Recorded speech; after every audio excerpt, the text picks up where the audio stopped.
Some football club owners think they've cracked it after getting through 5 managers. Tony Kleanthous has just hired the same one for a 5th time and is still no closer to understanding why things never seem to work out without him. He's like an artist. He sees a picture that others can't.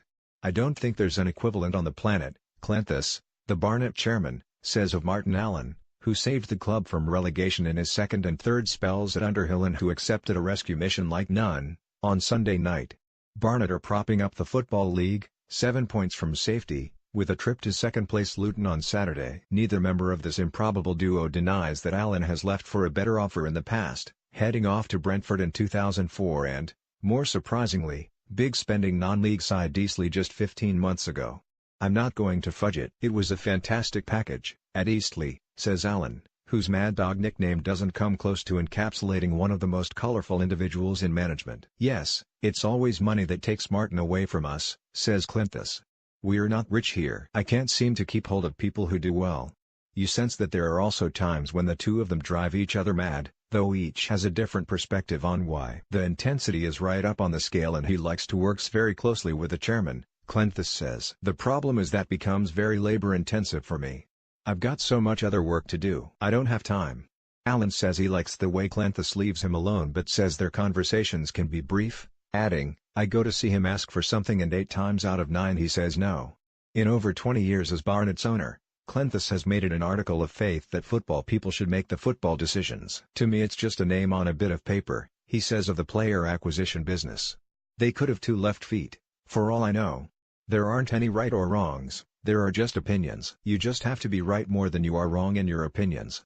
He instead channels his time and money into his areas he knows about, establishing and running businesses which make money while benefiting his beloved club. He has ploughed £31 million into the impressive stadium complex, the Hive, where Barnet have played since 2013. A £2 million sponsorship deal with Toshiba Medical Systems, struck when the club were in the 5th tier, was the biggest financial partnership in non-league football history. It will see a medical scanning facility rivaling any in the Premier League officially open next month. The complex is about as far removed from the foot of League Two as you can get. Brazil and Germany both trained there before the 2014 World Cup. Finding someone to run the football side of the business has been infinitely more complicated. Kleanthous has hired several technical directors, who usually wind up temporarily taking over the team after recruiting managers who fail.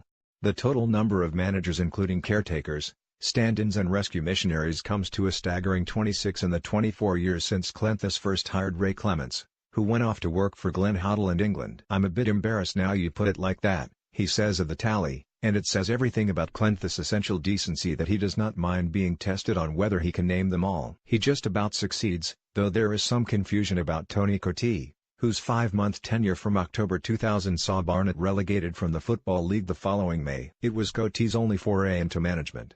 "If you look through it, I've not had that many managers," Kleanthous ventures to add, when he's been through the list.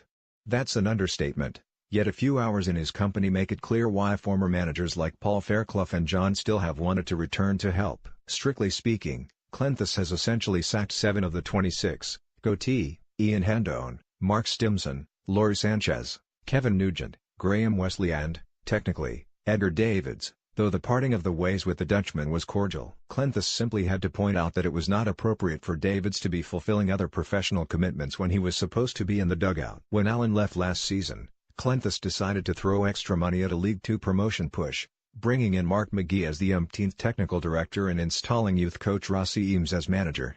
It has been chaos. Eames stood down for personal reasons, McGee temporarily took over and then hired Graham Wesley, whom the fans haven't liked. The various managerial personnel have left Kleanthous with a squad numbering an extraordinary 43 players. "I should have stopped spending," he admits.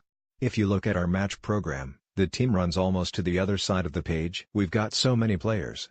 Allen is astonished by what's happened in 15 months.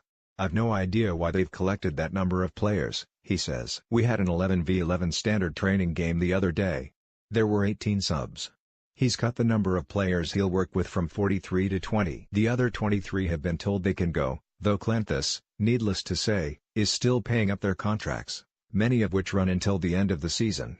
Naturally, Allen is up for the fight.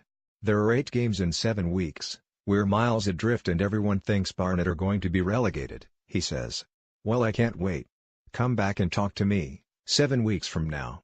Chastened by the interminable struggle for football success, Kleanthous is circumspect and non-committal when asked why on earth he doesn't just pay Allen an awful lot money to stay around for years. "It was carnage when we dropped to the non-league last time," he says.